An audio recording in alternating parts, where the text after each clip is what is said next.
A deadly crash on a popular San Diego bike path. What we're learning about a tragic head-on collision. Could curbside dining parklets make a return to Chula Vista? Hear what the Downtown Business Association has to say. The city of San Diego wants to raise fees for hotels and restaurants that offer valet parking, and the increase is massive. The cleanup effort underway after massive mudslides damage homes in Southern California. A python that went missing from the Ocean Beach Library 2 days ago was just found this morning. We'll have Darwin's wild adventure for you. CBS 8 News live at 6 starts right now. We begin tonight with the tragic crash on a bike path at Lake Murray that left one cyclist dead and another in the hospital. Good evening and thank you for joining us. I'm Carla Chiquetta. I'm Marcella Lee. It was a head-on crash, and we're going to have details from CBS 8's Brian White. He's reporting near the scene with what we know so far. Yeah, it is a heartbreaking feeling out here on the Lake Murray bike path after a tragic collision. Killed one cyclist and sent another to the hospital.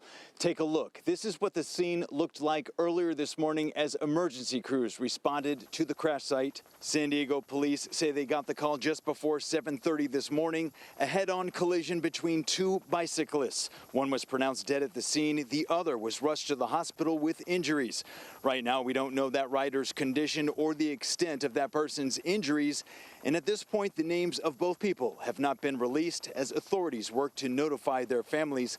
This afternoon I spoke with several cyclists out here, many of them unaware of what happened but shocked to hear about the fatal crash. It is very shocking. I always worry about maybe getting hit by a car or something. That's why we come out here where there aren't any cars on the path. But yeah, to hear the two bikes collide and somebody died, that's very frightening and very sad. The path has since reopened and investigators are still working to piece together exactly what led up to this crash. Reporting from Lake Murray, Brian White, CBS 8. Thanks, Brian.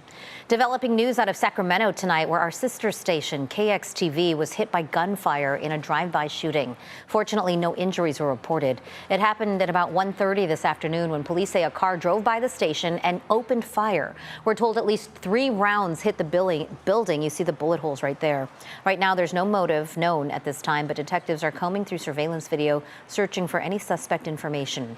KXTV is an ABC affiliate owned by Tegna, which also owns CBS 8.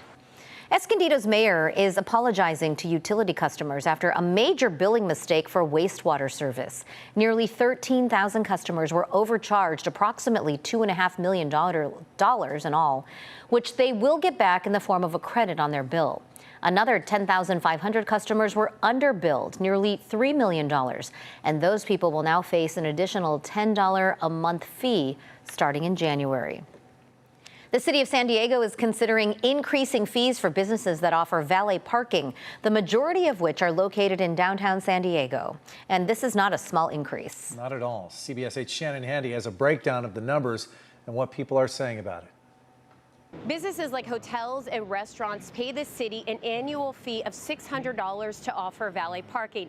Now the city wants to charge up to tens of thousands of dollars more, depending on where you're located and how many spaces you have.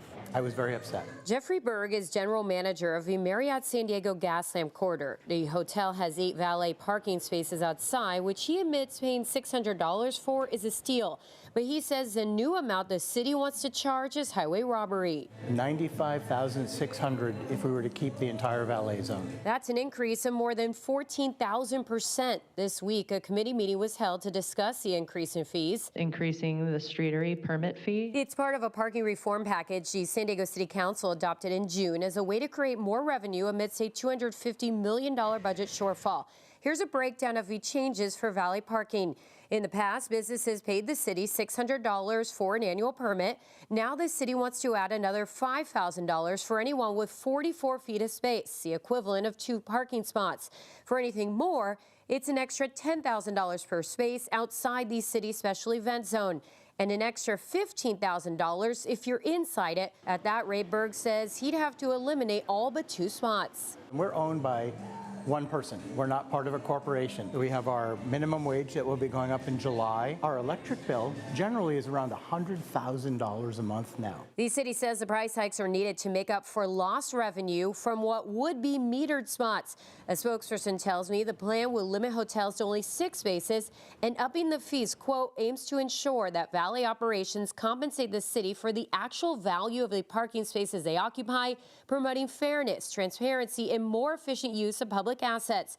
But opponents argue the city assumes the meters are at 100% capacity, which Berg, who would like to work with the city, says they're not. So we'd love to sit down and chat with our city council person and find out what's equitable, not just some made-up number. On behalf of himself and others, Fred Tako with the Lodging Association spoke out at the committee meeting, reminding staff how crucial Valet parking is. Many properties were not designed for self-parking. In the end, the committee voted unanimously to push the Valet fee changes forward.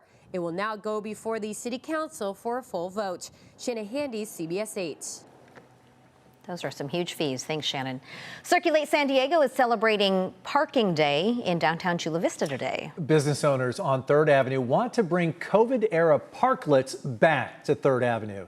CBS 8's Alex Cheney joins us there live with more. Alex, what's going on with this?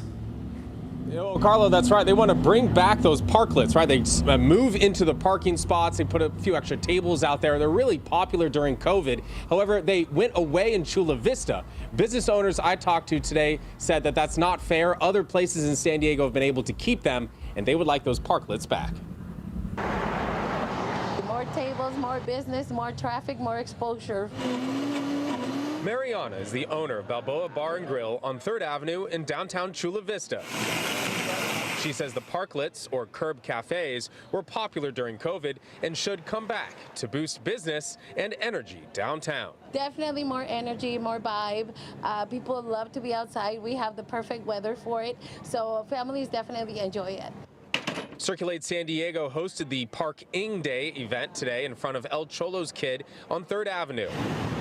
The owner says Chula Vista businesses had to tear down their parklets last September, putting them at a disadvantage compared to other cities that were allowed to keep them. When we look at communities that were able to keep their parklets, Little Italy, even everything going on downtown, it's much more lively, and it's a better for all the businesses in the community, I think. The Downtown Chula Vista Business Association says the city council still needs to take up an ordinance to allow businesses to build out their parklets again, like other cities in San Diego. So it's not so much enjoying the beautiful weather we have, but it's also increasing the capacity of these businesses so they can recover from COVID and they can be successful. Business owners on 3rd Avenue excited to maybe have their parklets back. The community responded really well when we had them, so I'm excited to actually have them back. So originally, when all those parklets went away last September, the city council had 120 days to make a new ordinance. That hasn't happened. So now the Downtown Business Association, they are talking to the city council to get them to upgrade the urgency on this so that the parklets can come back. Still no timeline, but we're going to continue to monitor what happens on if these parklets do come back. Back over to you.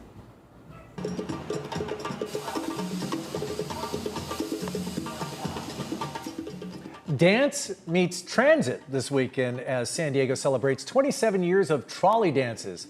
6 choreographers are transforming trolley stations into stages with site-specific performances at Fashion Valley, Hazard Center, and Fenton Parkway. This is all put together through a partnership between MTS and San Diego Dance Theater. Hundreds of local students got a sneak peek at the festivities today. Organizers shared why events like this are important. To bring dance everywhere and for the public to see it, not just the people that bought the tickets, but also the people that are riding the trolley and the buses that maybe they don't come to a theater to see dance. And the magic of dance is just like it transmits joy. Performances are scheduled throughout the weekend, and tickets to see them do include an MTS day pass. Okay, drinking from a backyard pool probably sounds like a bad idea to you, but coming up, we'll show you the cool cat doing just that. You don't want to miss the video. Plus, from spring water to diving deep in, the Undersea Film Fest is back in San Diego, and Sean Stiles has the amazing sights. But right after the break, devastating mudslides hit Southern California, the heartbreak and the cleanup just ahead. We weren't talking about rain in the forecast for today, not for tomorrow as well. We still have the clouds out there, so the presence of some of that moisture is still lingering. And well, another area of low pressure could bring in some more of those tropical showers as we do hit Sunday. We'll take a look at your complete forecast coming up.